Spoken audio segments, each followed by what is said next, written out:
Chemistry, ठीक है।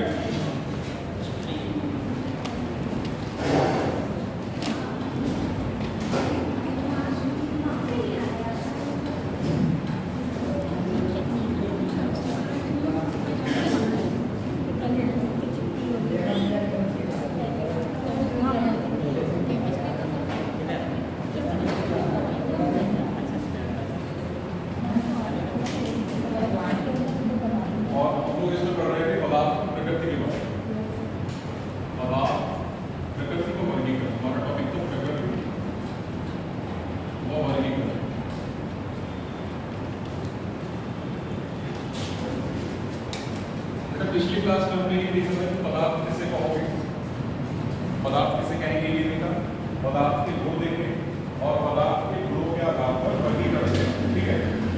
तो वर्गीकरण के हिसाब से हमने भौतिक गुणों के आधार पर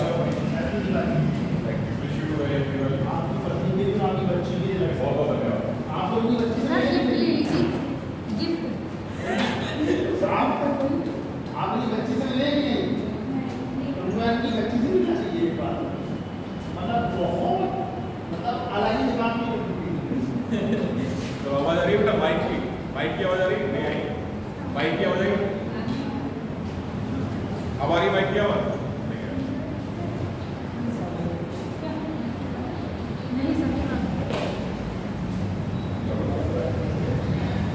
बेटा, माइक की आवाज नहीं आ रही अभी, हमारी माइक की आवाज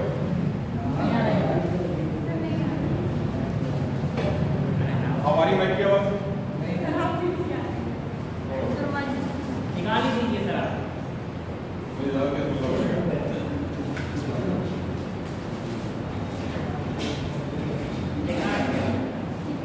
तू सही कर रहा बेटा। आपको ये देखा था कि भौतिक गुण के आधार पर पदार्थ का बढ़ेगा, ठीक है। तो भौतिक गुण के आधार पर पदार्थ कितने प्रकार के होते हैं, 3 प्रकार के, सॉलिड, लिक्विड, गैस, ठीक है। हमें तीनों की विशेषताएं देखी। आज हम पढ़ेंगे रासायनिक गुण के आधार पर पदार्थों का वर्गीकरण। रासायनिक गुण के आधार पर, रासायनिक गुणों के आधार पर पदार्थ का वर्गीकरण।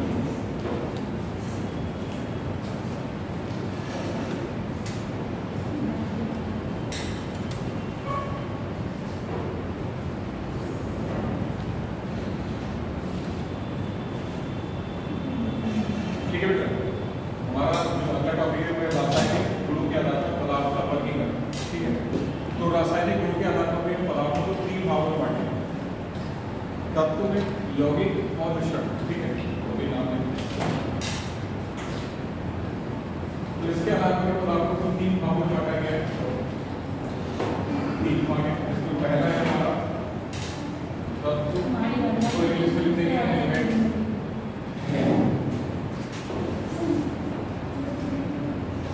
यौगिक, इसको इंग्लिश में कंपाउंड बोलते हैं,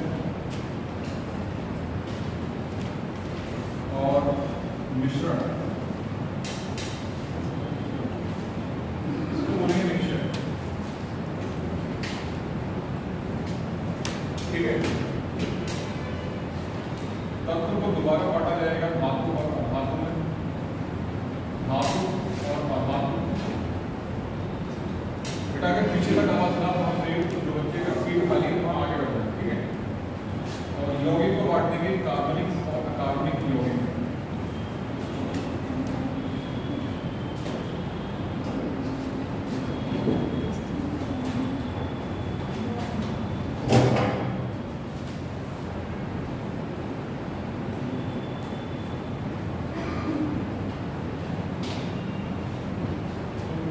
ये हमें पढ़ देंगे, इस हिसाब से हमें इस टॉपिक को पढ़ना है। पहले तत्व के बारे में देखेंगे, फिर कितने हैं धातु, उसको धातु में बांटा गया है, ठीक है। यौगिक और यौगिक को भी 2 भागों में बांट दिया, कार्बनिक, अकार्बनिक। फिर मिश्रण की बात करेंगे। मिश्रण के 2 प्रकार हैं, समांगी और मिश्रण। तो यहाँ पे लिख सकते हैं, ये भी तत्व प्रकार का है, समान मिश्रण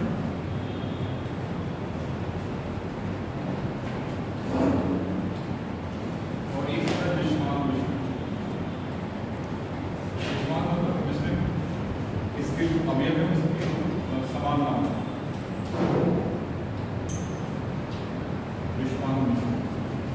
लगा के हमें इस तरीके से सुखाना, ठीक है।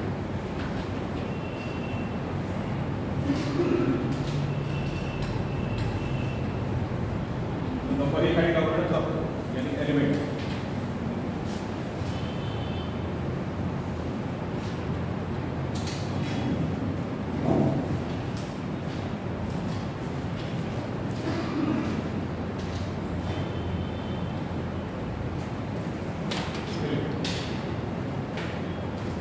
ये ऐसे शुद्ध पदार्थ होते हैं, ये ऐसे शुद्ध पदार्थ होते हैं जिन्हें दो या दो से अधिक भागों में, जिन्हें दो या दो से अधिक भागों में विभाजित नहीं किया जा सकता, विभाजित नहीं किया जा सकता।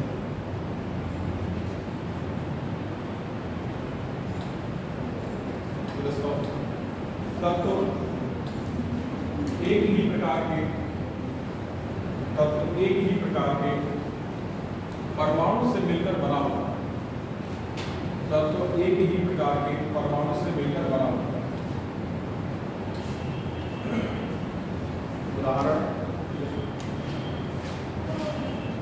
तत्व एक ही प्रकार के परमाणु से मिलकर बना होता है। उदाहरण, ऑक्सीजन, नाइट्रोजन,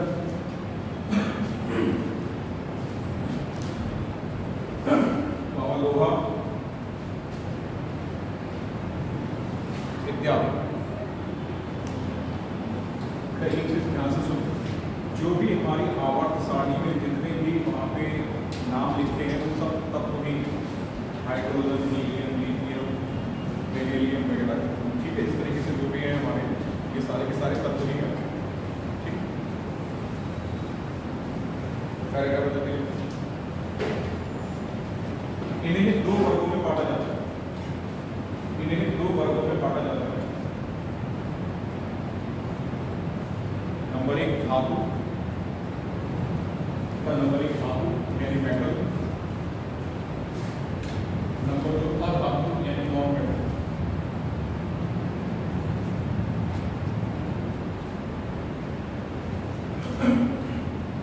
नंबर 1 धातु और नंबर 2 अधातु। सीधे सीधे टेबल बनाकर धातु और अधातु की उसके हिसाब से पढ़ेंगे। एक तरफ धातु का करना था और एक तरफ अधातु का करना था,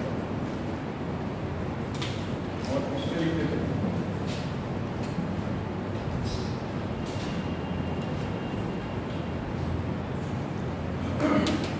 धातु में बेटा पहला पढ़ेंगे। धातुओं के अंतिम कक्षा में, धातुओं के अंतिम कक्षा में इलेक्ट्रॉनों की संख्या, धातुओं के अंतिम कक्षा में इलेक्ट्रॉनों की संख्या 1, 2 तथा 3 होती है।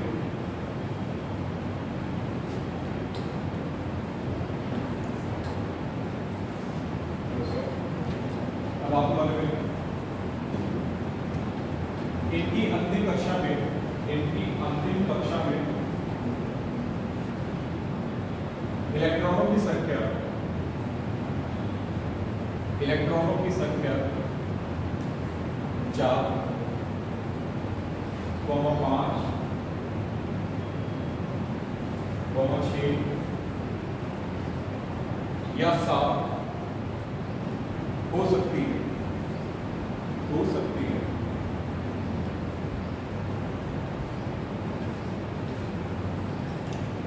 धातु वाले में इनमें प्रत्यास्थता का गुण पाया जाता है।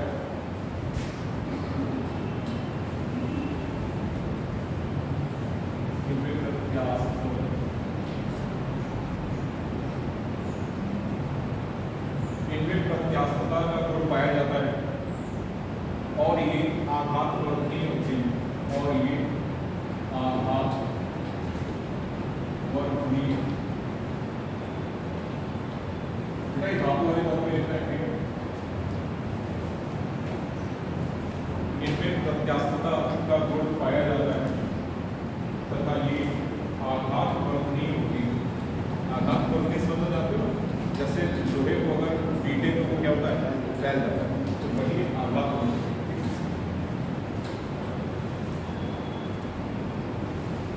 ये आघात पर नहीं होती। आघात वाले में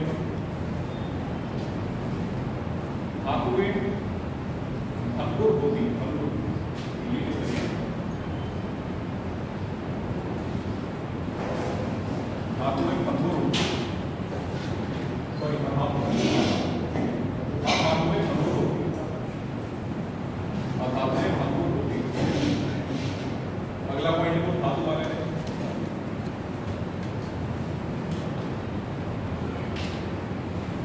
धातुओं में धात्विक चमक, धातुओं में धात्विक चमक पाई जाती है।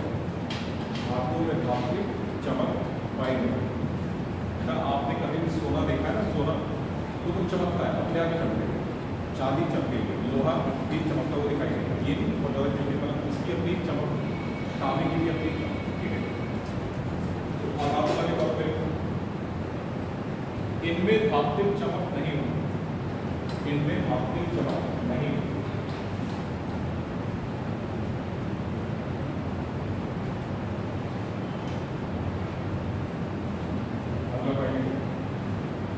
धातुएं प्रायः अवकारक होती हैं, धातुएं प्रायः अवकारक होती हैं।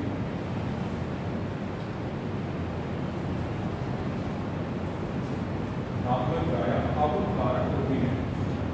अधातु वाले में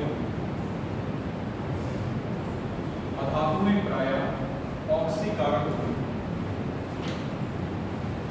अधातुएं प्रायः ऑक्सीकारक होती हैं।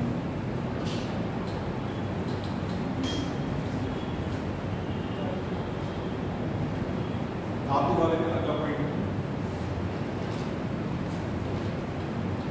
ये इलेक्ट्रॉन त्याग कर, ये इलेक्ट्रॉन त्याग कर ऋण आयन बनाते हैं।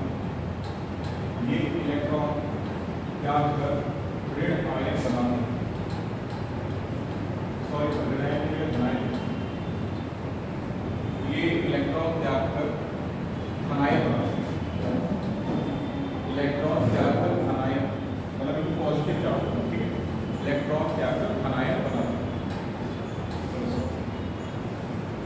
धातु वाले तौर पे ये इलेक्ट्रॉन त्याग कर, ये इलेक्ट्रॉन त्याग कर ऋण आयन बनाते हैं। ये इलेक्ट्रॉन त्याग कर ऋण आयन बनाते हैं।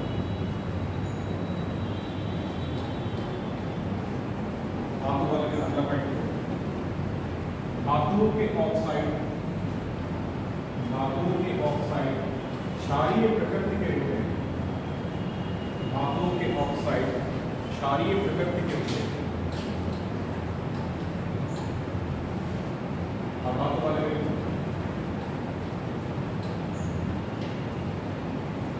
में इनके ऑक्साइड अम्लीय प्रकृति के होते हैं। इनके ऑक्साइड अम्लीय प्रकृति के होते हैं।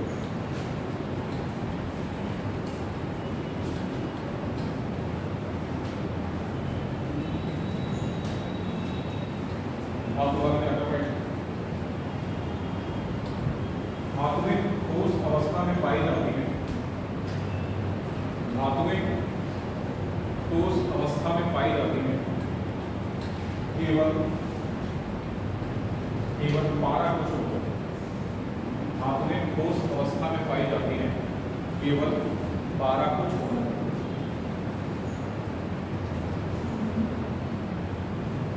धातु वाले केवल पारा को छोड़कर, पारा मतलब मरकरी, ठीक है। मरकरी क्या होता है, ये रूम टेम्परेचर पे लिक्विड फॉर्म होता है। जैसे थर्मामीटर देखा ना, तो थर्मामीटर में क्या बना होता है, मरकरी होता है, लिक्विड फॉर्म, लेकिन वो धातु होता है, ठीक है। अधातु वाले कौन से, अधातु में ठोस तथा गैसीय अवस्था में पाई जाती है।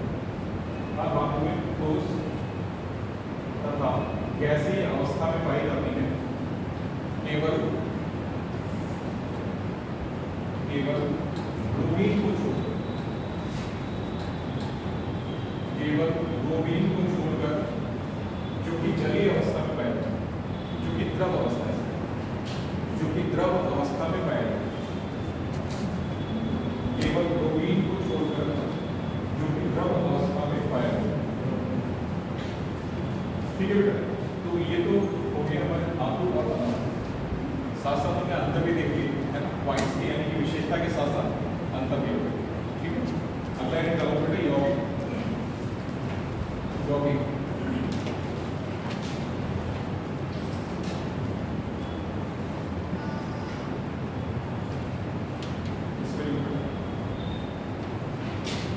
ऐसे शुद्ध पदार्थ, ऐसे शुद्ध पदार्थ जो दो या दो से अधिक, जो दो या दो से अधिक तत्वों को एक निश्चित अनुपात में, जो दो या दो से अधिक तत्वों को एक निश्चित अनुपात में मिलाने से बनते हैं, मिलाने से बनते हैं, वह यौगिक कहलाते हैं, वह यौगिक कहलाते हैं।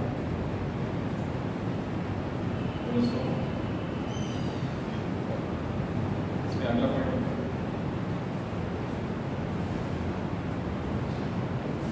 यौगिक में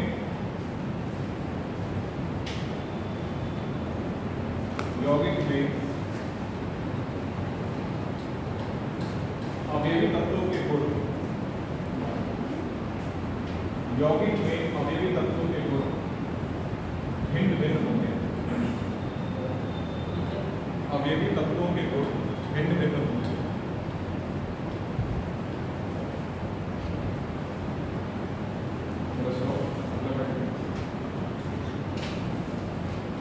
यौगिकों को प्रायः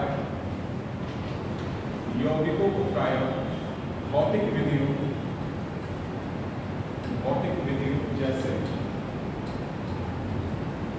जैसे आसवन,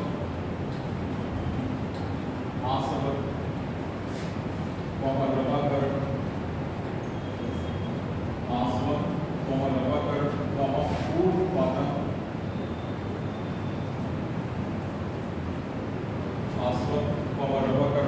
बेटा आसवन को क्या कहते हैं? डिस्टिलेशन। लवाकरण को होते हैं क्रिस्टलाइजेशन होते हैं, और ऊर्ध्वपातन होते हैं सब्लिमेशन। ठीक है, अभी लिख देंगे, दोबारा ये नाम आएंगे तब लिख देंगे, अभी ऐसा आसवन, लवाकरण तथा ऊर्ध्वपातन द्वारा अलग नहीं किया जा सकता, द्वारा अलग नहीं किया जा सकता। ठीक है,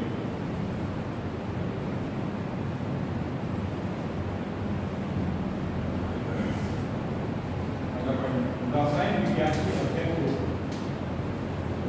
विज्ञान के अध्ययन को आसान बनाने के दृष्टिकोण से,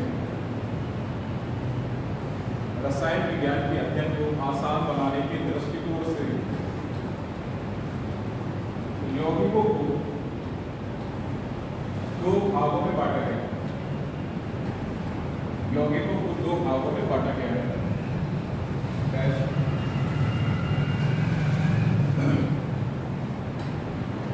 बेटा एक तरफ विद्युत कार्बनिक यौगिक, एक तरफ विद्युत कार्बनिक यौगिक और दूसरी तरफ विद्युत अकार्बनिक यौगिक। ठीक है, और हम टेबल की फॉर्मेशन करते हैं। टेबल बनाना, एक तरफ विद्युत कार्बनिक यौगिक और दूसरी तरफ विद्युत अकार्बनिक यौगिक। ठीक है, एक टेबल बनाना।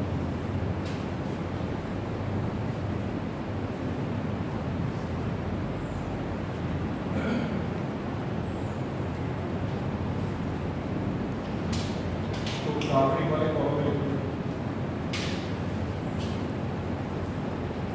कार्बनिक यौगिक कुछ भी तत्वों जैसे, कार्बनिक यौगिक कुछ भी तत्वों जैसे कार्बन,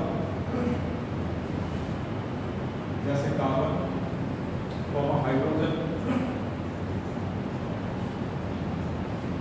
ऑक्सीजन,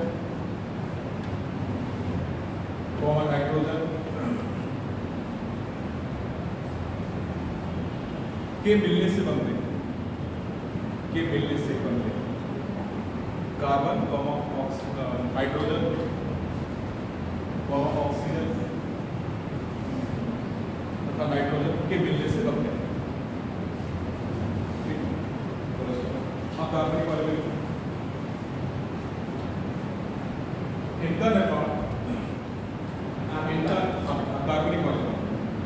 इनका निर्माण सभी प्रकार के तत्वों के मिलने से होता है। इनका निर्माण सभी प्रकार के तत्वों के मिलने से होता है।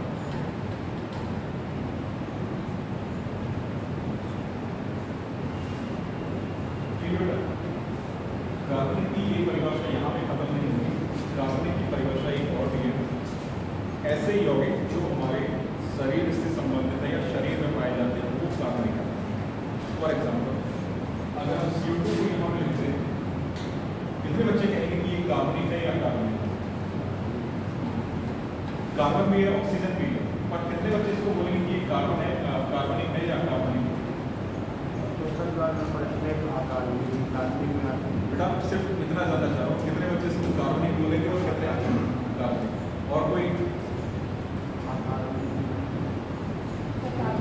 कार्बनिक और कोई कार्बनिक और कोई बेटा ये अकार्बनिक हमेशा याद रखना। CO2 अकार्बनिक होगी, भले इसमें कार्बन भी है, ऑक्सीजन भी है, लेकिन ये अकार्बनिक है क्योंकि कोई भी एलिमेंट ऐसा हमारी बॉडी में नहीं पाया जा रहा है जो CO2 से मिलने वाला। हमारी बॉडी में प्रोटीन है, लिपिड है, आप फैट या उसको कार्बोहाइड्रेट बोल सकते हो, ठीक है, न्यूक्लिक एसिड है, सारे के सारे हमारे शरीर को बनाते हैं, लेकिन क्या CO2 हमारे शरीर को बना रही है? नहीं बना रही। तो मीन्स ये अकार्बनिक है। तो एक कार्बनिक का डेफिनेशन ये भी है कि ऐसे तो जो एक चीज का निर्माण करने में सहायक होते हैं उसको कार्बनिक है। शायद आता CO2 अकार्बनिक है। हम लोग पता लिखते हैं मतलब कार्बनिक यौगिक प्रायः दहनशील होते हैं, मतलब कि ये एक तो जलाओ तो जल जाते हैं। कार्बनिक यौगिक प्रायः दहनशील होते हैं। कार्बनिक यौगिक प्रायः दहनशील होते हैं।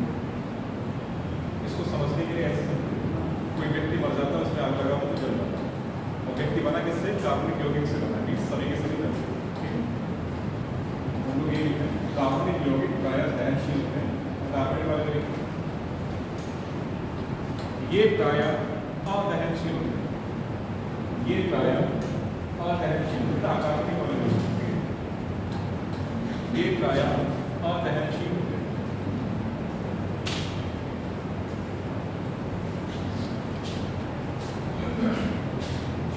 कार्बनिक वाले ये जल में अघुलनशील होते हैं। ये जल में अघुलनशील होते हैं, लेकिन कार्बनिक विलायकों में घुलनशील होते हैं। लेकिन कार्बनिक विलायकों में घुलनशील होते हैं।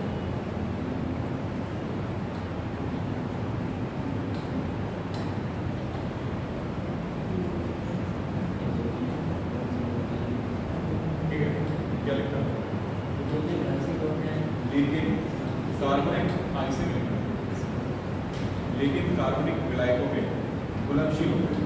जल में क्या होगा? जल में नहीं घुलेंगे, लेकिन कार्बनिक विलायकों में घुल जाएंगे। ठीक है, अकार्बनिक वाले में ये प्रायः जल में घुलनशील होते हैं। ये प्रायः जल में घुलनशील होते हैं।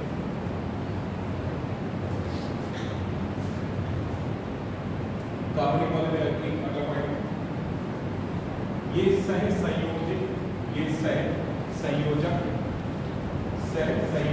यौगिक होते हैं। ये सह संयोजक यौगिक होते हैं। कार्बनिक वाले में ये आयनिक यौगिक होते हैं, ये आयनिक यौगिक होते हैं, ये आयनिक यौगिक।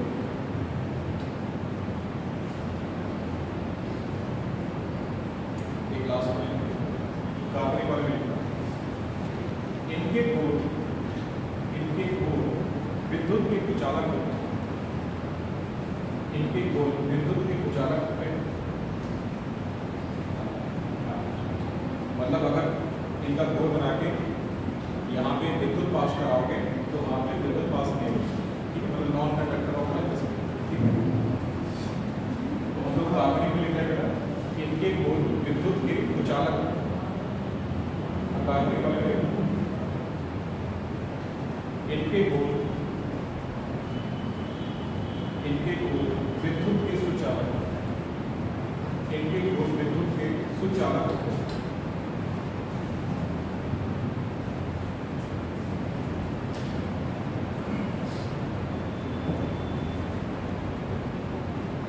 छोटा सा कुछ प्रमुख यौगिक तथा उनके रासायनिक सूत्र, कुछ प्रमुख यौगिक तथा उनके रासायनिक सूत्र।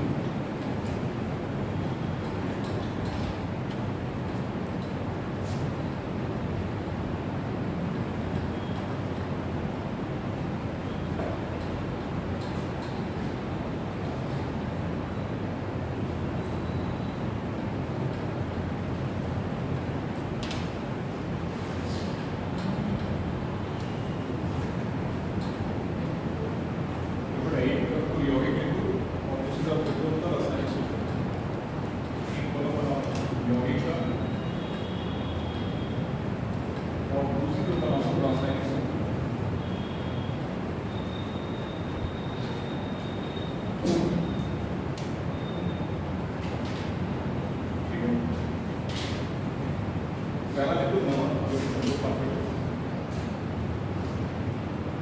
दूसरा है सोडा, ठीक, एक और है गंधक का अम्ल,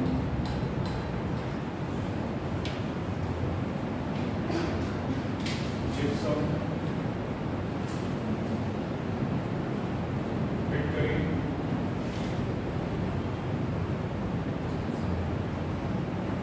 सिंदूर, हाइड्रोजन,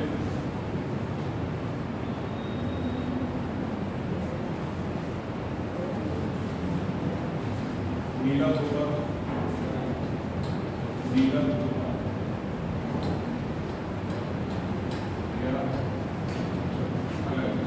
हरा धोखा, सफेद,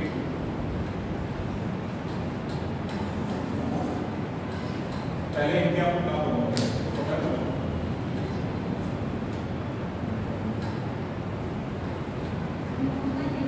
ठीक है, NaCl हो गया, NaCl हो गया, सोलह का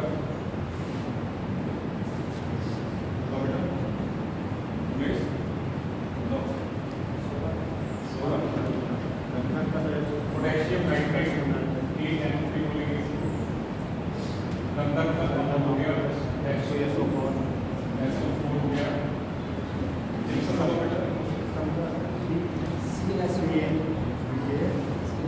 कैल्शियम सल्फेट और वाटर के मॉलिक्यूल इसमें जुड़े होते हैं, 2s2 वाटर के मॉलिक्यूल 2s2।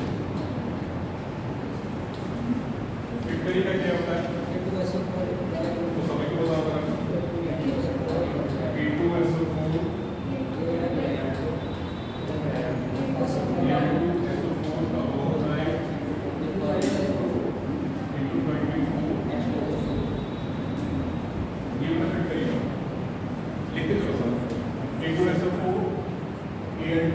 का होल प्राइस तो 24 सिंदूर का क्या होगा PbS लेड सल्फाइड PbS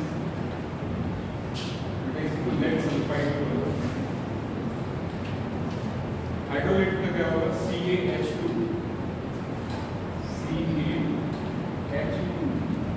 हाइड्रोलेट हो गया। नीला होता क्या होगा कॉपर सल्फेट 5H2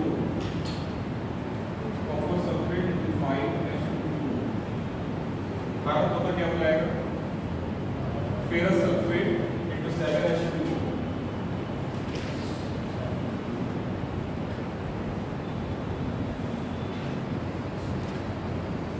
और सफेद होता क्या हो जाएगा zinc sulphate into 7H2 zinc sulphate into 7H2 फटाफट देखो बेटा इसको नमक को बोलेंगे सोडियम क्लोराइड इसको बोलेंगे सोडियम क्लोराइड इसको बोलेंगे पोटेशियम नाइट्रेट इसको हाइड्रोजन सल्फेट या सल्फ्यूरिक अम्ल या गंधक का अम्ल जिप्सम को बोलेंगे कैल्शियम सल्फेट इसको बोलेंगे पोटासियम एल्फ इसी का नाम मतलब है पोटासियम एल्फ बोलते हैं इसको लिखते हैं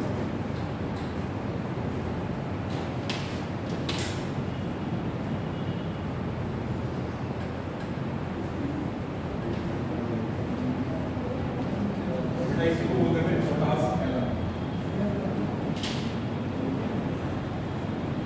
ये फिटकरी का दूसरा नाम पोटासियम फिटकरी का सिंदूर को बोलते हैं PbS या लेड सल्फाइड इसी को बोलते हैं सिंदूर या लेड सल्फाइड एक और होता है गैलेना तो एक और है ये भी लिक्विड है इसको बोलते हैं लेड ऑक्साइड PbO बोलते हैं गैलेना को बोलते हैं लेड ऑक्साइड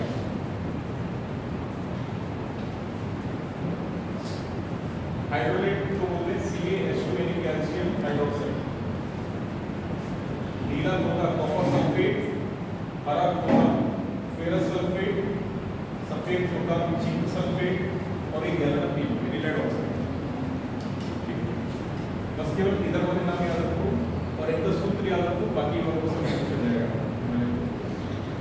कुछ और इंपॉर्टेंट है रोड में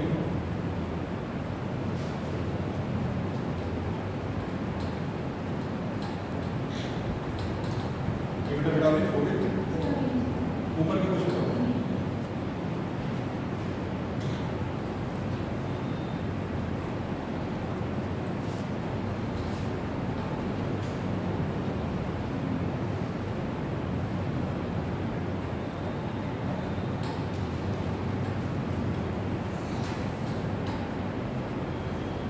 एक ब्लीचिंग पाउडर ब्लीचिंग पाउडर पूछा जाता है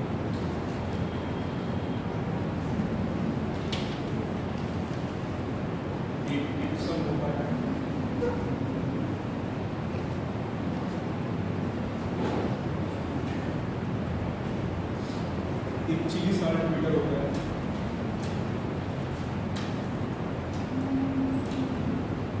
चिली साल्ट मीटर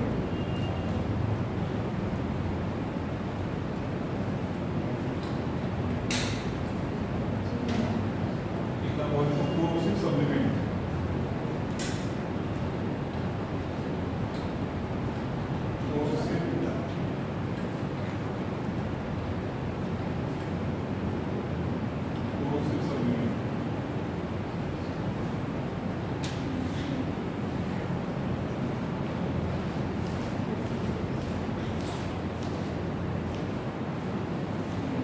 लाल दवा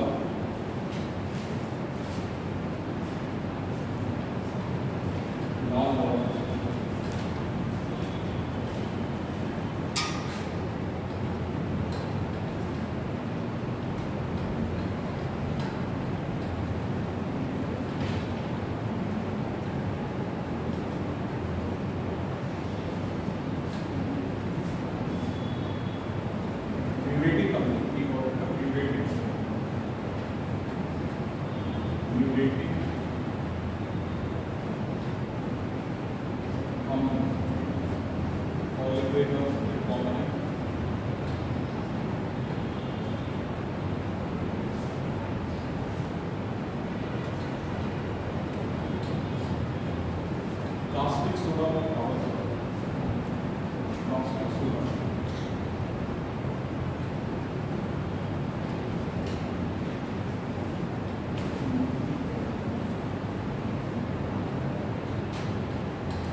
एक कलिचुनवी का नाम पता सबको क्या होता है?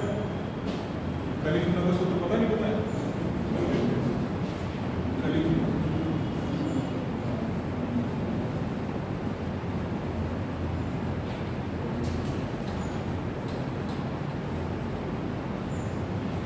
एक प्रोटीन और पायरीन का मतलब पायरीन और क्लोरोफॉर्म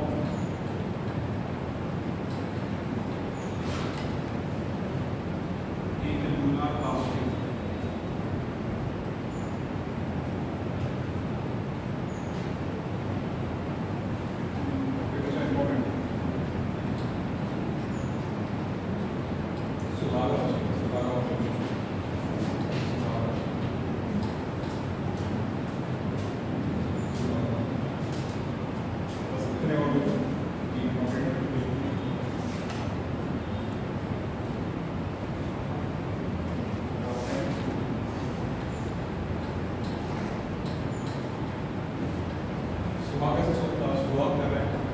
इसका नाम है Na2B4O7 into 10H2O। ये सुहागा होता है, इसी को बोरेक्स भी बोलते हैं। इसी का नाम क्या है? बोरेक्स के नाम है, बोरेक्स भी। ठीक है, सुहागा का सूत्र क्या हो जाएगा? Na2B4O7 into 10H2O। Bleaching powder का नाम क्या है? ब्लीचिंग पाउडर का सूत्र क्या हो जाएगा? CaOCl2।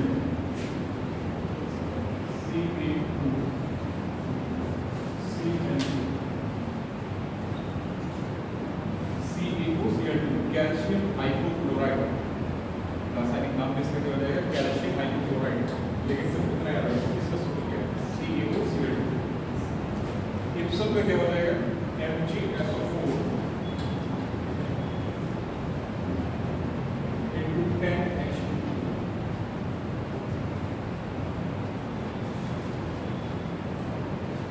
7H2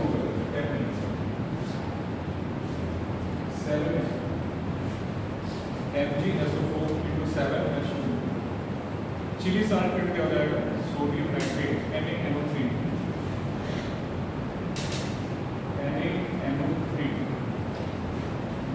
कोरोसिव सप्लीमेंट हो जाएगा HgCl2। ठीक है, कोरोसिव सप्लीमेंट हो जाएगा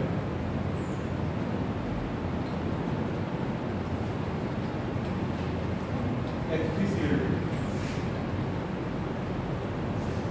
मर्क्यूरी क्लोराइड।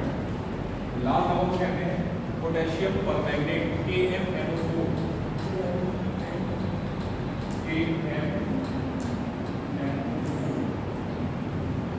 पोटेशियम परमैंगनेट और NH मैंगनीज होता है। ठीक है, इसको बोलेंगे पोटेशियम परमैंगनेट। यूरेटिक अम्ल किसको बोलते हैं? HCl hydrochloric acid.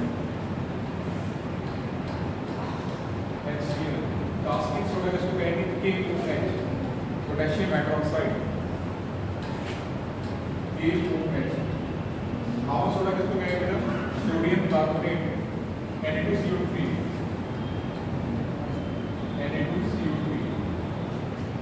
कलिचुना किसको बोलेंगे? CaO कैल्शियम ऑक्साइड CaO कलिचुना। पायरीन एक गैस होती है जो कि जहरीली होती है। पायरीन एक गैस है जो कि जहरीली होती है। इसका नाम क्या है? CCl4 carbon tetrachloride CCl4। इसी को बोलते हैं कार्बन टेट्राक्लोराइड CCl4। ठीक है, कार्बन टेट्राक्लोराइड। और पायरीन बनते किससे? क्लोरोफॉर्म। तो क्लोरोफॉर्म का क्या हो जाएगा? CaCl3। यहाँ से एक हाइड्रोजन निकल जाएगा और एक क्लोरीन और मिल जाएगा, तो क्या बन जाएगा? Pyrene CCl4। ठीक है, यहाँ से हाइड्रोजन निकल जाएगा, क्लोरीन मिल जाएगा, तो क्या बन जाएगा? CCl4, तो पायरीन बन जाएगा। और इसको क्या बोलेंगे? CaCl3। ये क्लोरोफॉर्म। ये क्या होता है? देखिएगा सील गैस होता है, जिसको सोचने से पूछा है। लूनार कास्टिक क्या होता है? इसका फॉर्मूला बताइए। Silver nitrate AgNO3। इसका फॉर्मूला है AgNO3। Silver nitrate, lunar caustic यानी सिल्वर नाइट्रेट। तो ये कुछ बेसिक यौगिक है, उनके रासायनिक सूत्र हैं। उम्मीद करते हैं कि आपको याद करोगे। ठीक है, बस ये कुछ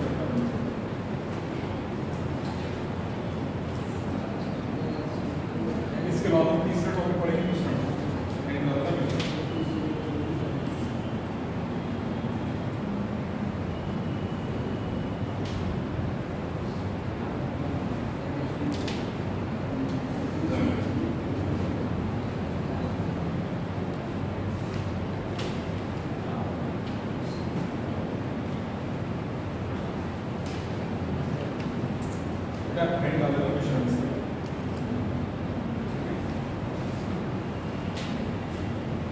कितना हो गया सबको?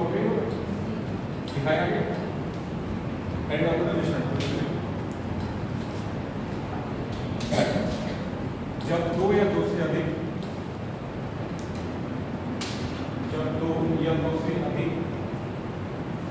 तत्वों या यौगिकों, जब दो या दो से अधिक तत्वों या यौगिकों को किसी निश्चित अनुपात में ना मिलाकर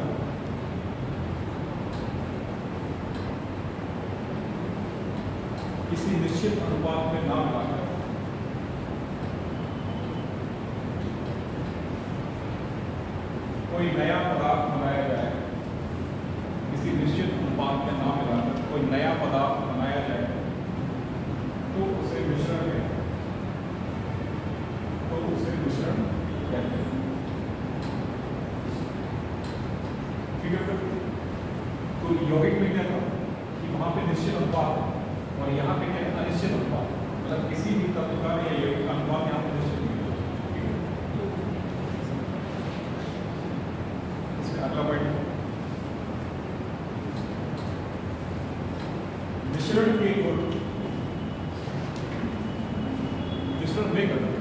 में अवयवी तत्वों के गुण, मिश्रण में अवयवी तत्वों के गुण अलग अलग होते हैं। मिश्रण में अवयवी तत्वों के गुण अलग अलग होते हैं।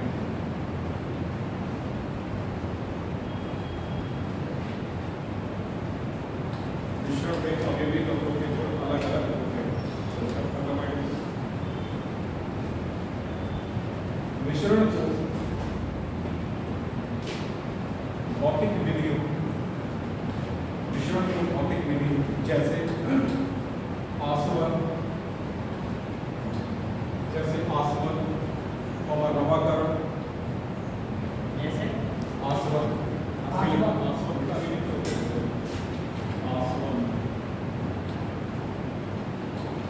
जैसे आसवन और रवाकरण तथा पूर्व उत्पादन द्वारा अलग किया जा सकता है।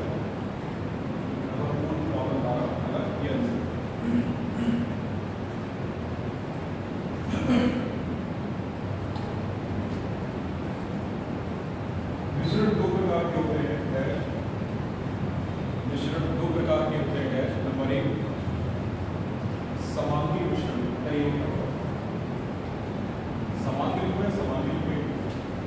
समांगी मिश्रण।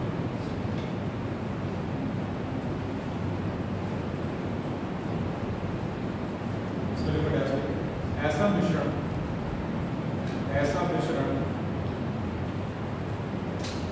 जिसके प्रत्येक भाग के गुण,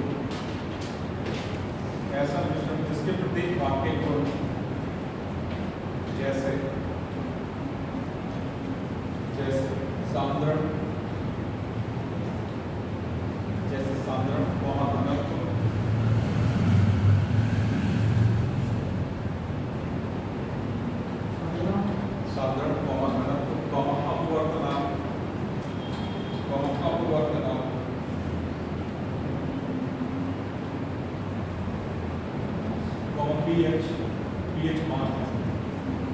pH मान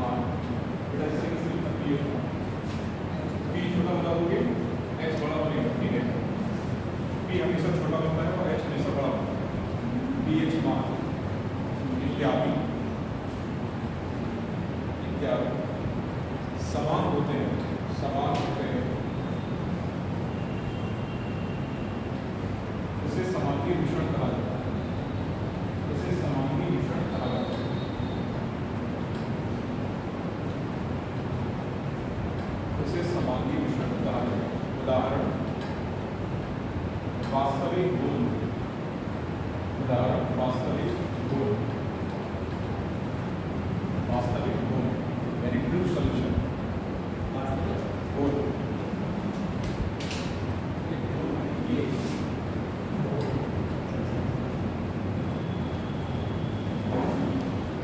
ठीक है। अगर दुश्मन की मिश्रण है, दुश्मन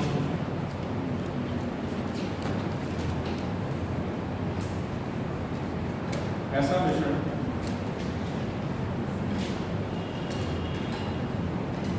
जिसके प्रत्येक भाग के गुण, जिसके प्रत्येक भाग के गुण जैसे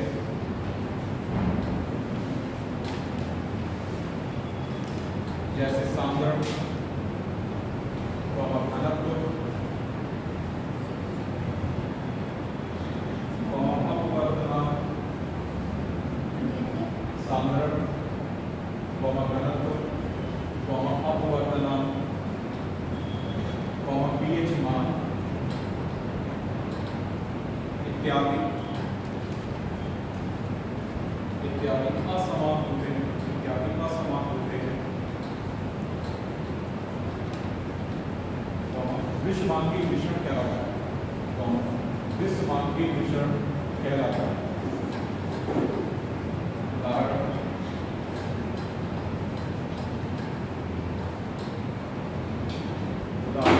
बारूद, बारूद,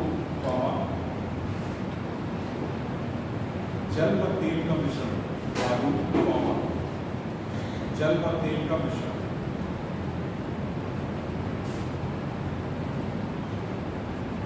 इत्यादि। छोटा सा मिश्रण के उदाहरण, मिश्रण के उदाहरण और इसका नंबर करके तो बारूद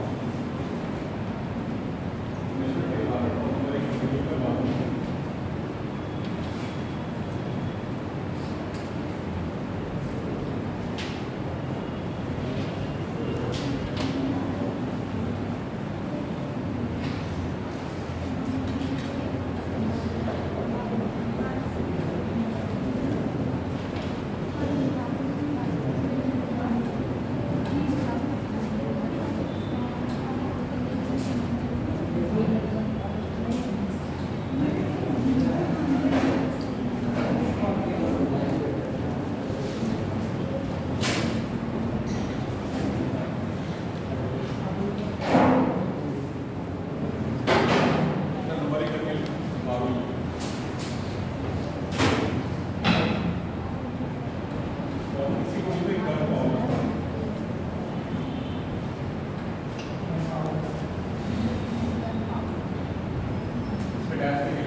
ये सल्फर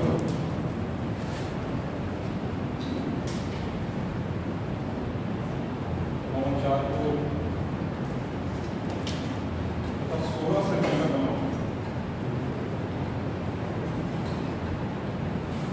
ये सल्फर और चारकोल तथा 16 से मिलकर बना। ऐसे सल्फर, चारकोल और 16 मिलकर क्या बनते हैं? बारूद बना। ठीक है। अगला उदाहरण है अगला पावर एल्कोहल, पावर एल्कोहल। ठीक है। पूरा लैंग्वेज नहीं लिखा है, सीधे सीधे जैसे ही लिखा है वैसे ही लिखा है। ये आसान है।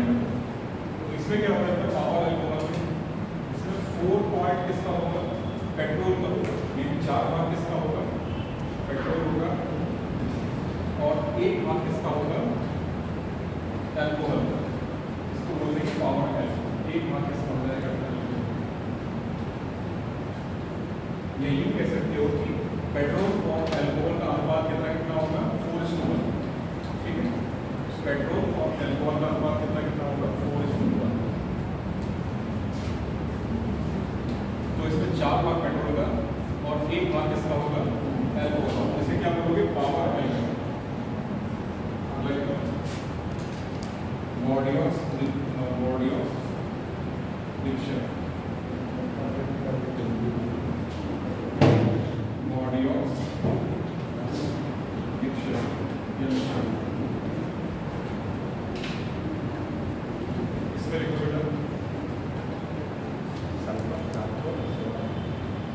मिक्सचर क्या होता है, ये कॉपर सल्फेट तथा चूने का घोल होता है, ठीक है ना। ये क्या होता है, कॉपर सल्फेट तथा चूने का घोल होता है। इसमें क्या क्या मिलेगा, ये कॉपर सल्फेट प्लस चूना मिलने क्या बनाएगा, बॉडी ऑफ मिक्सचर बनाएगा। और जिसका उपयोग किसमें किया जाएगा, कवकनाशी। ये कवकनाशी होता है, ये कवकनाशी।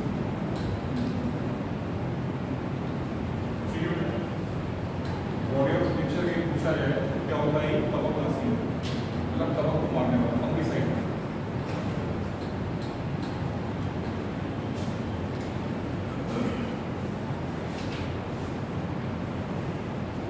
अगला है लिथोफोम।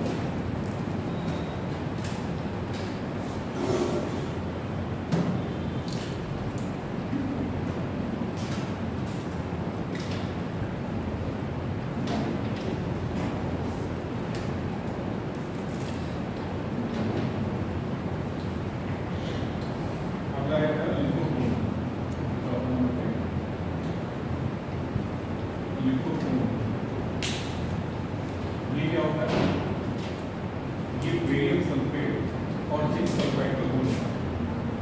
Barium sulphate plus zinc sulphide ZS का मिक्सचर होता है, ठीक है ना। उसको बोलेंगे बेरियम सल्फेट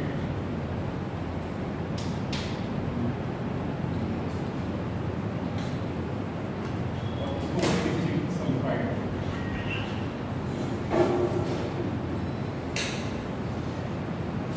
उपयोग किया जाता है वाइट पेंट बनाने, इसका उपयोग किसमें होता है, वाइट पेंट बनाने में इसका उपयोग होता है, वाइट पेंट बनाने।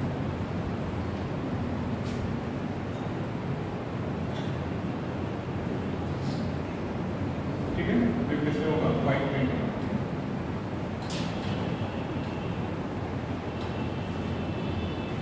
अगला है नाइट्रोजन।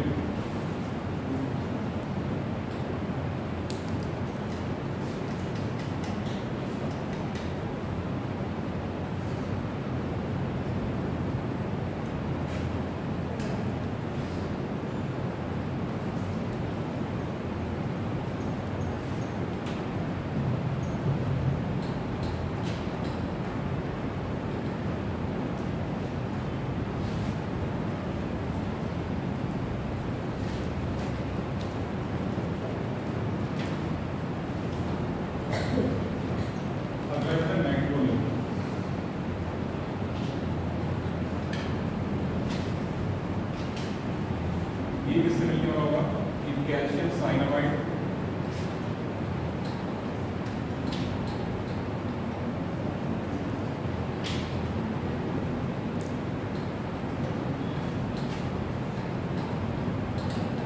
Plus graphite. ग्रेफाइट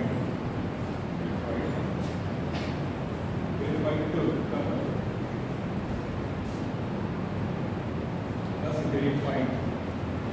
तो नाइट्रोजन किससे मिलके बनेगा, कैल्शियम साइनामाइड प्लस ग्रेफाइट से मिलके बनेगा। और इसका उपयोग किसके रूप में होगा, खाद के रूप में। तो ये बेटा खाद के रूप में,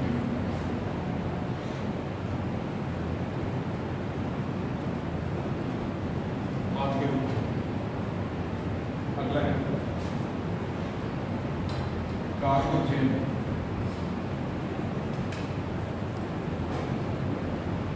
ऑक्सीजन तथा कार्बन डाइऑक्साइड का मिश्रण होता है और जिसका उपयोग किया जाता है कृत्रिम श्वसन में।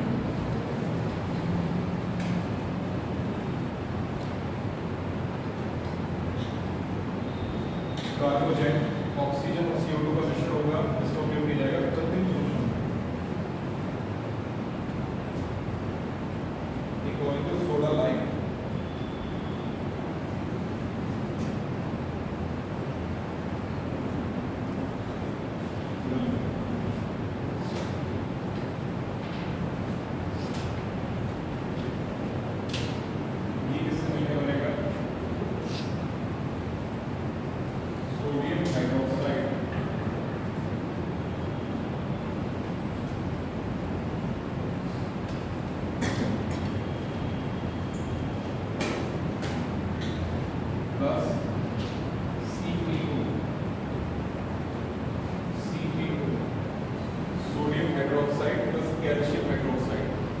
कैल्शियम ऑक्साइड, सोडियम हाइड्रोक्साइड और कैल्शियम ऑक्साइड, कैल्शियम ऑक्साइड।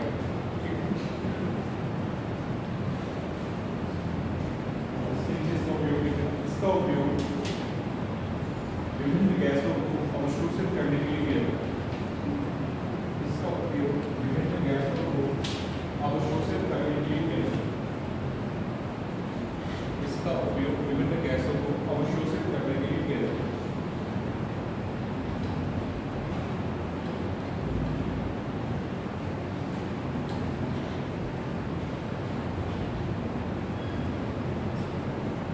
विभिन्न प्रकार के मिश्रण हो गए और उनका उपयोग हो गए साथ, ठीक है। और अगला ऐड करना मिश्रण का पृथक्करण, मिश्रण का पृथक्करण।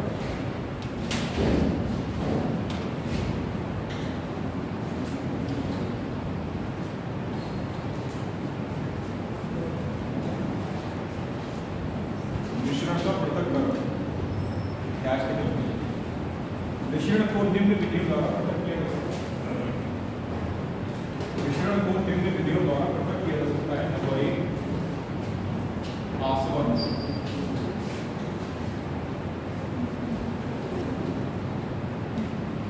मिश्रण को निम्न विधियों द्वारा पृथक किया जा सकता है। नंबर 1 आसवन, आसवन की ब्रेकेट टू डिस्टिलेशन। नंबर 1 आसवन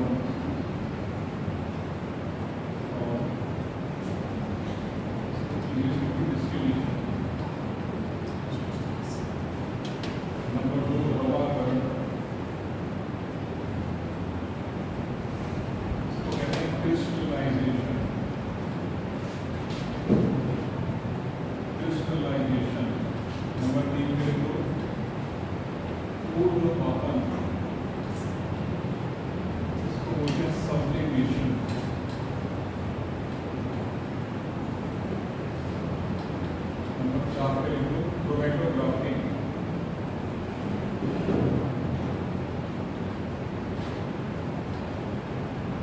इसको तो इंग्लिश में क्रोमैटोग्राफी बोलेंगे। और अगला है निष्यंदन, इसको फिल्ट्रेशन।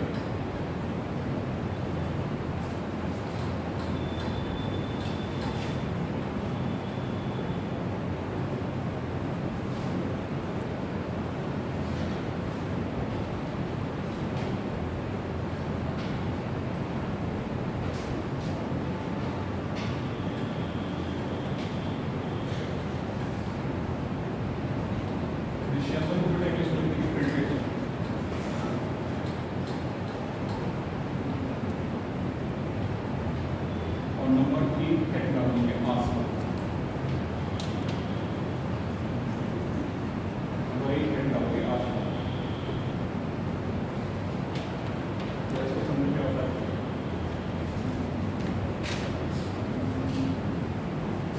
अगर जल में ऐसी शुद्ध मिल जाए जो कि हमें उत्तर करनी बहुत ही, तो क्या करेंगे? पानी को खौलाएंगे, पानी उड़ जाएगा और नीचे जो अशुद्धि है उसमें अलग हो जाएगा।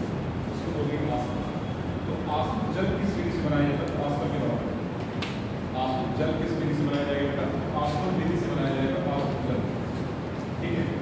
तो याद रखना कि जल को हम जब गर्म करते हैं तो भाप बनता है, उसी भाप को ठंडा कर लेते हैं, उसको अलग करते हैं और नीचे जो अशुद्धि बनती है उसको अलग करते हैं। दो अलग हो गए, इसी को बोलते हैं आसपास, ठीक है।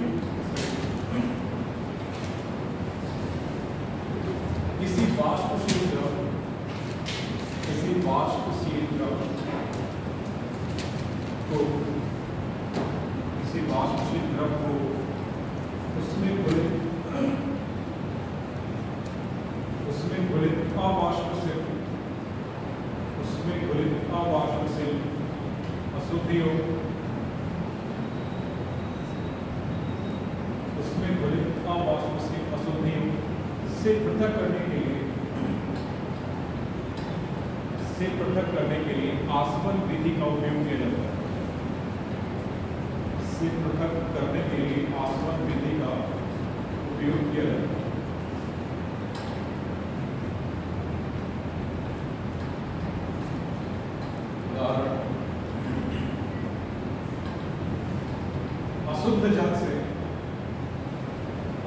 जल से अशुद्ध जल, अशुद्ध जल से अशुद्ध जल किसी विधि द्वारा बनाया जाए। अशुद्ध जल से अशुद्ध जल किसी विधि द्वारा बनाया जाए।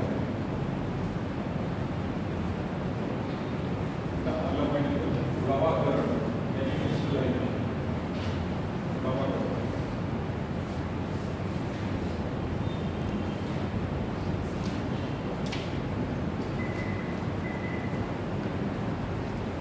लवाकरण में क्या होता है? हमने एक द्रव को लिया और एक सॉलिड को लिया, दोनों को आपस में हीट करा, ठीक है, गर्म करा, तो जो हमारा केमिकल होगा वो क्रिस्टल की फॉर्म में परत में नीचे जम जाएगा। ठीक है, उसको हम स्पैचुला की मदद से क्या करते हैं, अलग कर देते हैं, तो क्रिस्टल प्राप्त हो जाएगा और जो लिक्विड है वो अलग हो जाएगा। उसको बोलते हैं लवाकरण। ठीक है,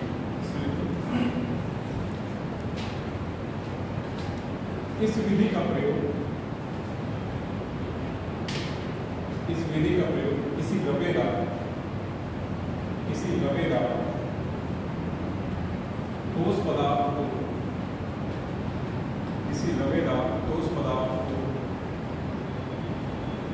उसके घोल से, लवेदार ठोस पदार्थ को उसके घोल से अलग करने के लिए किया जाता है। लवेदार ठोस पदार्थ को उसके घोल से अलग करने के लिए किया जाता है।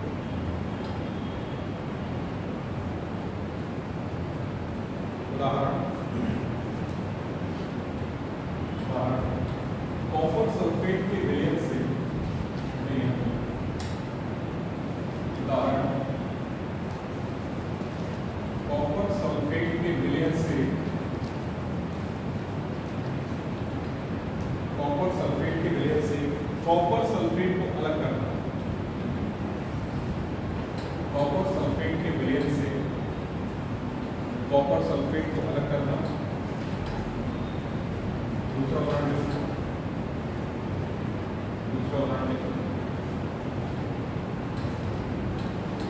जिंक सल्फेट के घोल से,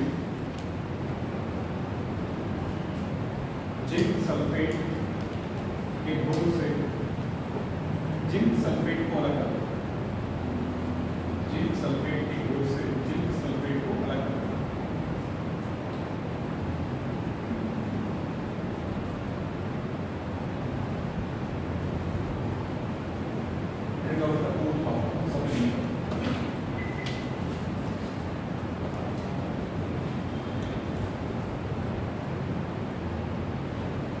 उत्पादन क्या होता है?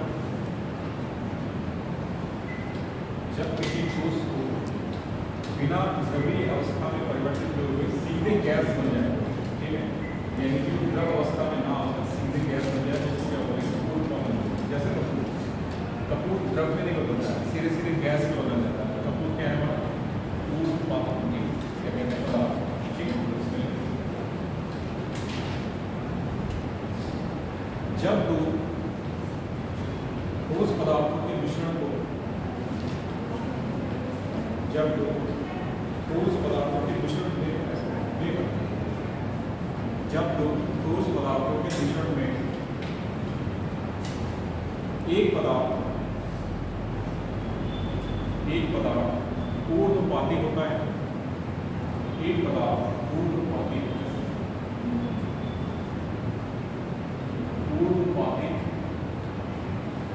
जब एक पदार्थ ऊर्ध्वपाती होता है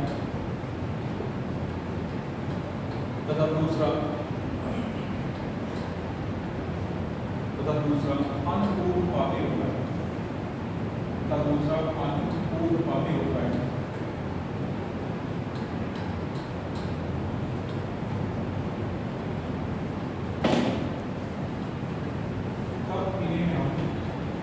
तब इन्हें हम ऊर्ध्वपातन द्वारा अलग करते हैं।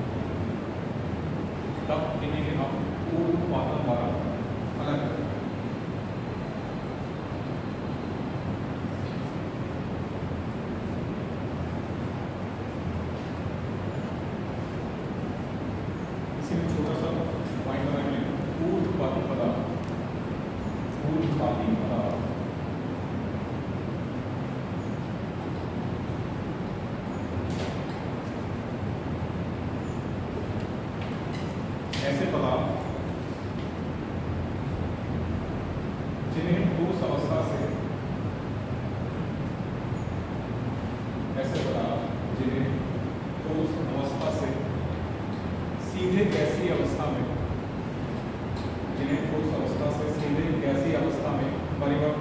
जा सके, परिवर्तित किया जा सके तो ऊर्ध्वपाती पदार्थ कहलाता है। तो ऊर्ध्वपाती पदार्थ कहलाता है। उदाहरण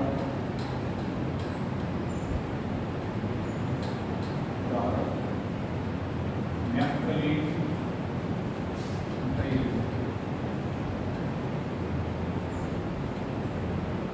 नैप्थलीन, आयोडीन, कपूर, नौसादा।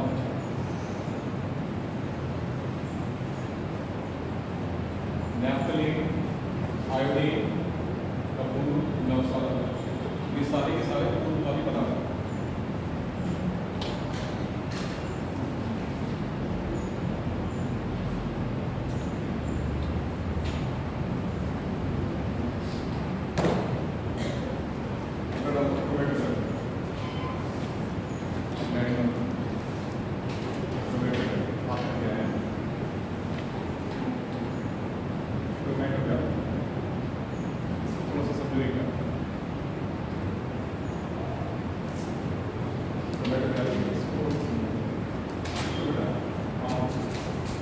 मेटोग्राफी में हम एक अधिशोषक सतह लेते हैं। अधिशोषक मतलब जिसपे कि हम उस पदार्थ को अलग करेंगे ना, तो एक अधिशोषक सतह में विभिन्न पदार्थों के जो अवशोषण की जो दर होती है अलग अलग होती है।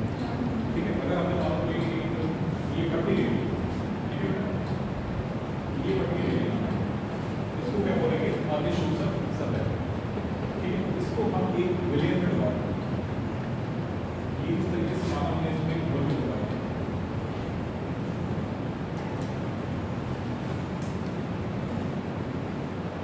इसमें कई सारे पदार्थ हैं।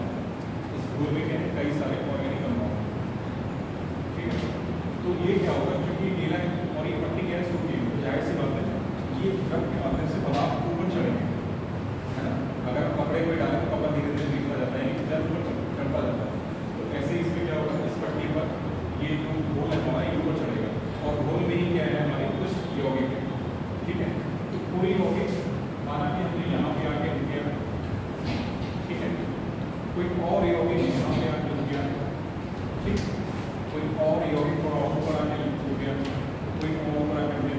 इस तरीके से एक ही अधिशोषक सतह पर अवशोषण की दर अलग अलग होगी, या यूँ कहो कि अवशोषक सतह पर ये भिन्न भिन्न दूरियाँ तय करके अलग हो जाएगी। ठीक है, इसी को बोलते प्रोबेबिलिटी का है।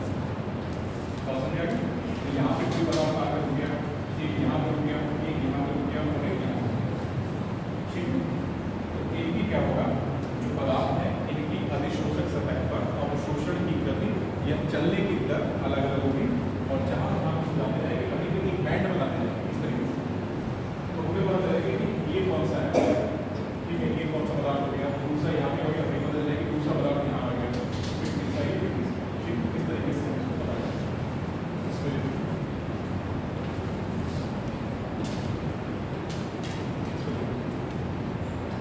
चूंकि किसी मिश्रण के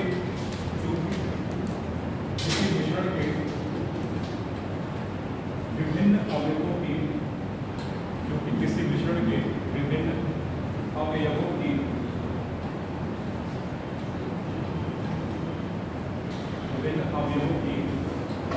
किसी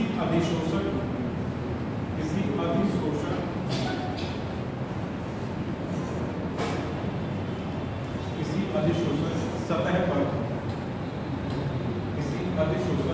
पर अवशोषण क्षमता, किसी अधिशोषक सतह पर अवशोषण क्षमता भिन्न भिन्न होती है,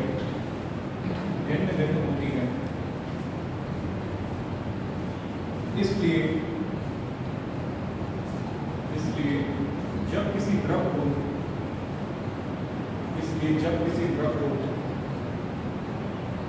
किसी अधिशोषक सतह से गुजारा जाता है,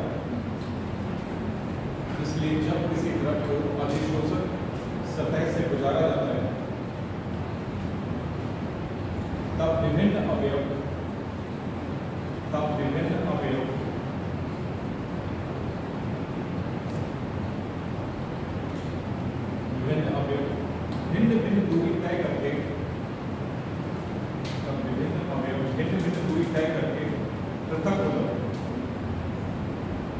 पृथक दोलक। ठीक है, एक समझने के लिए थोड़ा सा डायग्राम बना ये याद रहे। ठीक है, दूसरे थोड़ा सा नाम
क्या होता है?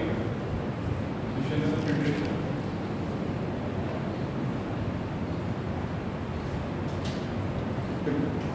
चाय सब बनाते हैं, आपको पता है चाय बन जाती है, इसके बाद पत्ती को अलग करते हैं। वही क्या है? Filtration reaction. किसी द्रव से, ठीक है, अघुलित अशुद्धियों को दूर करना क्या कहलाएगा? निष्यंदन। किसी द्रव से अघुलित अशुद्धियों को दूर करना क्या कहलाएगा? निष्यंदन कहलाएगा।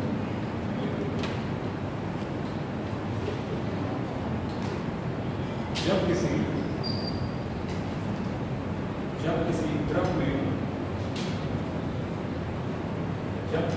में कोई अघुलनशील पदार्थ, जब किसी द्रव में कोई अघुलनशील पदार्थ हो तब इसे निष्यंदन विधि द्वारा पृथक किया जाता है। तब इसे निष्यंदन विधि द्वारा पृथक किया जाता है। इस हेतु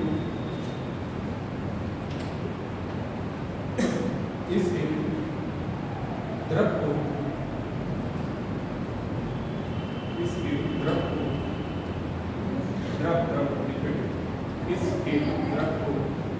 सूखे के अलग किया जाता है। Full stop. इस द्रव को निस्यंदक का लिखोगे नाम बताना। निस्यंदक ब्रैकेट छन्ना, ये छन्नी जो भी है, ठीक है, निस्यंदक ब्रैकेट छन्ना, ये छन्नी जो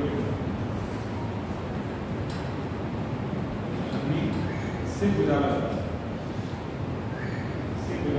है,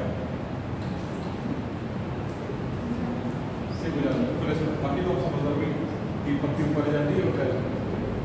ठीक है, तो हम ये याद रखते हैं। ये लास्ट पॉइंट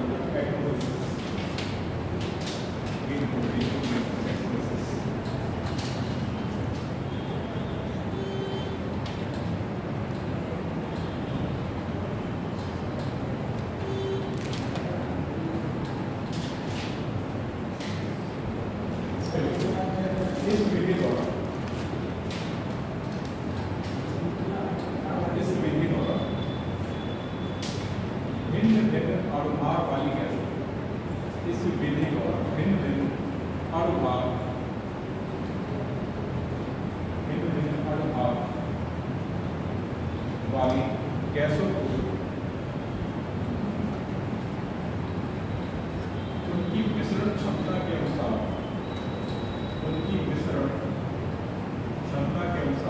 बेटा विसरण नहीं लिखना, विसरण लिखना है, डिफ्यूजन ये विसरण क्षमता के अनुसार अलग किया। ठीक है, अलग किया तो एटमॉस्फेरिक में किसको पृथक करेंगे? केवल गैस। ठीक है, एटमॉस्फेरिक गैसों को पृथक कर रहे हैं, लेकिन कौन सी? भिन्न अणुभार वाली और विसरण क्षमता की अलग, तो उनको एटमॉस्फेरिक के जरिए अलग किया। ये टॉपिक हमारा फिनिश हो रहा है, जिसको अपने पदार्थ की प्रकृति को वर्गीकरण के तहत पढ़ा। ठीक है, 10 मिनट है। अगला चैप्टर नंबर परमाणु संरचना। कोई दोनों से लिखो, अगला चैप्टर है परमाणु संरचना। चैप्टर का नाम है परमाणु संरचना।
पूरे केमिस्ट्री को हद से 5 या 6 क्लास में प्राइमरी 5 या 6 क्लासेस की हो जाएगी। अगर मोटा मोटा जोड़ा जाए 6 class chemistry, 6 class physics, 10 class biology, कितना हो गया? 10 और 6 22। 25 क्लास में पूरा टेक का पोर्शन खत्म करना है। 25 2-3 क्लासेस पता ही हमारी लगभग 13 क्लासेस। उसके बाद 13 क्लास में हमें क्या करना रह जाएगा? टेक्नोलॉजी का पोर्शन करना रह जाएगा। तो ऑप्शन ही नहीं है हमारे पास, तो करेंगे कैसे? है ना, टाइम बाउंड होकर पूरा सिलेबस खत्म करना है। जो भी जल्दी कोर्स पूरा करना है, हद से हद 6 क्लास में इसको खत्म ही कर दो। वही है कि इसमें जो इम्पोर्टेंट है वही पढ़ाएंगे। पूरा जाहिर से पूरा केमिस्ट्री एज सिलेबस पढ़ाना पॉसिबल है। ठीक है, तो जो मोटा मोटा इम्पोर्टेंट है, केवल इतना बेसिक कॉन्सेप्ट समझ में आते हैं कि केमिस्ट्री होती है, क्या क्या चीज़ें है इसमें, और मतलब कार्बनिक यौगिक कौन से हैं, अकार्बनिक है वो पढ़ी गई है, इन डिटेल में आगे देख लेंगे। ठीक, एक चीज़ और बेटी लेबोरेटरी को फॉर्म ऑफ केमिस्ट्री भी पढ़ा। एक साइंटिस्ट है लेबोरेटरी, उसको बोला जाता है फादर साइंटिस्ट। आप उसी चैप्टर में वही यूज करके लेते हैं।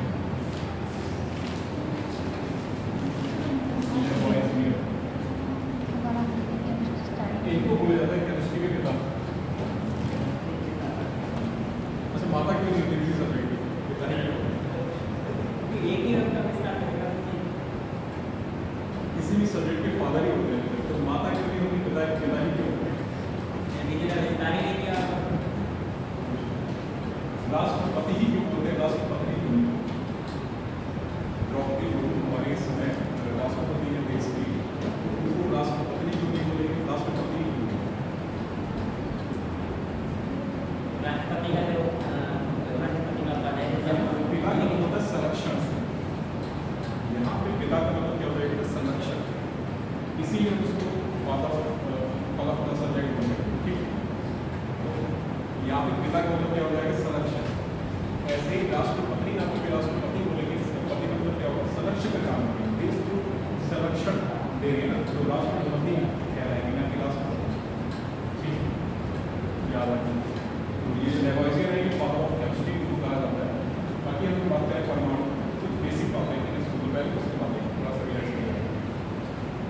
परमाणु किसी भी पदार्थ की सबसे छोटी इकाई है, ठीक है, जो कि स्वतंत्र अवस्था में नहीं पाई।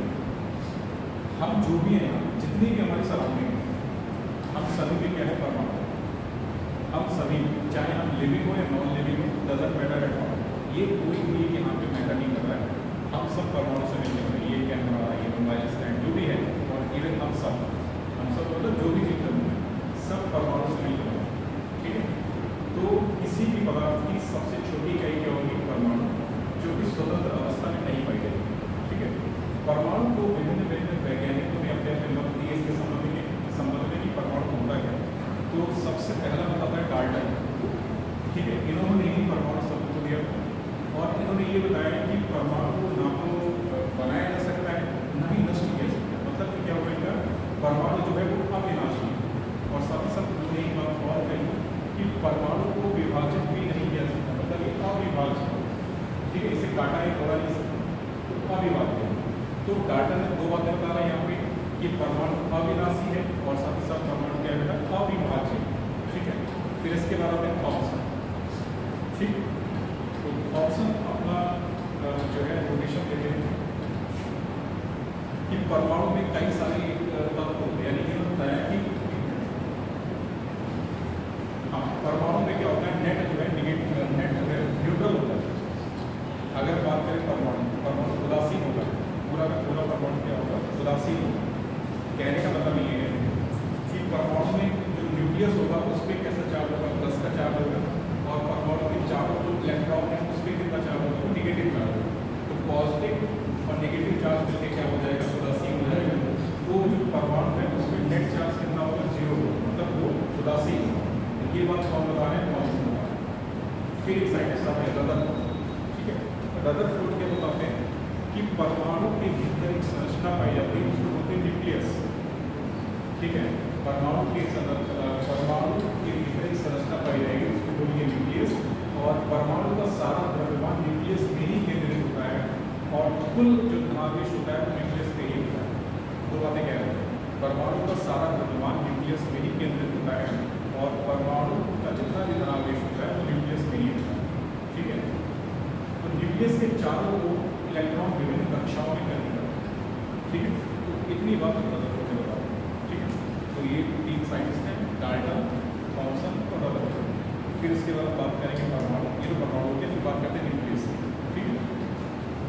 हमें ये पता चल गया कि परमाणु में क्या है, न्यूक्लियस, ठीक। और न्यूक्लियस के चारों इलेक्ट्रॉन विभिन्न कक्षाओं में करने लगते हैं। तो आगे चलते हैं, बात करेंगे विभिन्न कक्षाओं की, जिन्हें KLNN नाम दिया गया है, ठीक है। इनको कक्षा बोलो या ऊर्जा का स्तर बोलो, ठीक है। इनको कक्षा बोलो या शेल बोलो या ऊर्जा का स्तर बोलने की बात, ठीक है। तो किसी परमाणु की कक्षा में कितनी संख्या होगी, इलेक्ट्रॉन की कितनी संख्या होगी, ये होगी 2n स्क्वायर, 2n स्क्वायर, ठीक है। फॉर एग्जाम्पल अगर कक्षा हमारी की है LN और N, ठीक, ये पहली कक्षा है, ये दूसरी कक्षा है, ये तीसरी कक्षा है, ये चौथी कक्षा है। ये सबसे भीतर होगी और N क्या होगी, सबसे बाहर होगी, ठीक है। तो यहाँ पे अगर हम K कक्षा की बात करें तो इसमें अधिकतम इलेक्ट्रॉन कितने होंगे बेटा, देखो 2, K की वैल्यू क्या रख देंगे 8 और स्क्वायर, अधिकतम इलेक्ट्रॉन कितना हो जाएगा यहाँ पे 2। L कक्षा में अधिकतम इलेक्ट्रॉन कितना होगा, 2 × 2 स्क्वायर, कितना हो जाएगा 4 या 8, 2 का स्क्वायर 4 हो जाएगा और 4 होना क्या हो जाएगा, ठीक है। M जो है तीसरी कक्षा है, तो इसमें अधिकतम इलेक्ट्रॉन कितना हो जाएगा, ये हम लिखते हैं 2 और 3 का स्क्वायर, 3 या 9 होता है, 3 का स्क्वायर 9 हो गया और 9 दूनी कितना हो गया, यहाँ पे अधिकतम इलेक्ट्रॉन कितना हो जाएगा, 4 का स्क्वायर तो हो जाएगा 32, ठीक है। अगर आपसे पूछ रहे कि K कक्षा में अधिकतम इलेक्ट्रॉन की संख्या कितनी है, 2, फॉर्मूला याद रखना 2n स्क्वायर, ये आप लोग सारे इलेक्ट्रॉन निकालते हैं, ठीक है। L कक्षा में अधिकतम इलेक्ट्रॉन कितना है 8, M में अधिकतम इलेक्ट्रॉन कितना है 18 और N में कितना है 25, ठीक है, तो फिलहाल जो अपने पास पढ़ाई उसको लिखना थोड़ा सा लिख लीजिए, फिर उसको ये बना है बता दें दोबारा बता एडिंग करो तब परमाणु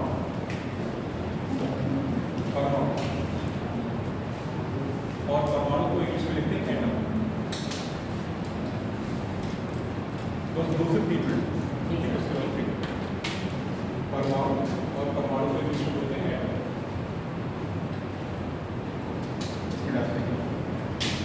किसी भी पदार्थ की सबसे छोटी इकाई, किसी भी पदार्थ की सबसे छोटी इकाई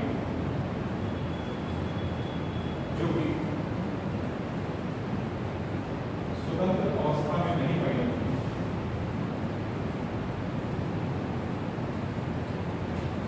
जो कि स्वतंत्र अवस्था में नहीं पाई जाती वो परमाणु कहलाती है।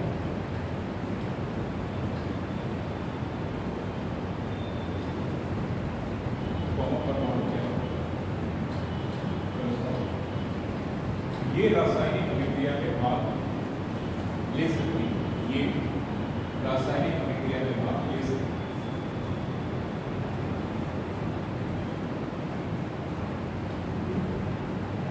ये रासायनिक अभिक्रिया में भाग ले सकती है।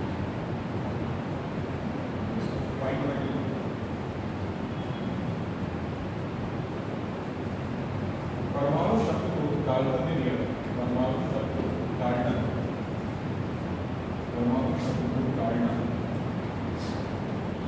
ने दिया।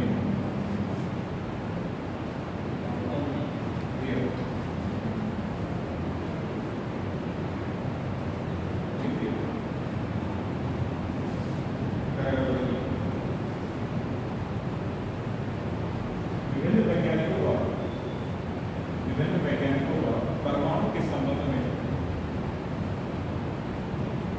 विभिन्न वैज्ञानिकों द्वारा परमाणु के संबंध में निम्नलिखित मत दिए गए।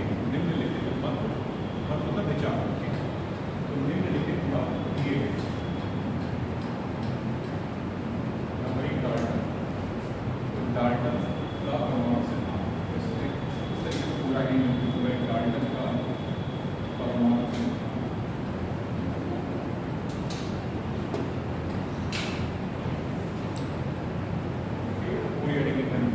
डाल्टन का परमाणु सिद्धांत और उसमें जाते हैं इनके अनुसार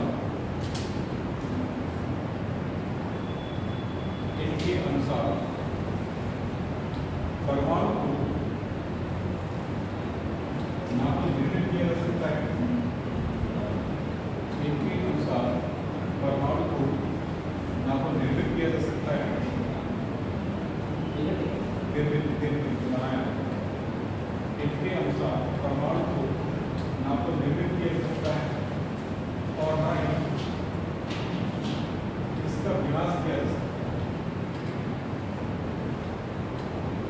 और ना ही इसका विनाश किया जा सकता है। अर्थात परमाणु अविनाशी होता है, अर्थात परमाणु अविनाशी होता है। और साथ ही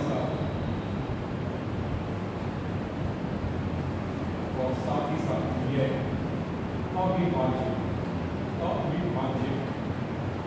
भी होता है, अविभाज्य भी होता है। अविभाज्य का मतलब क्या हो गया, उसको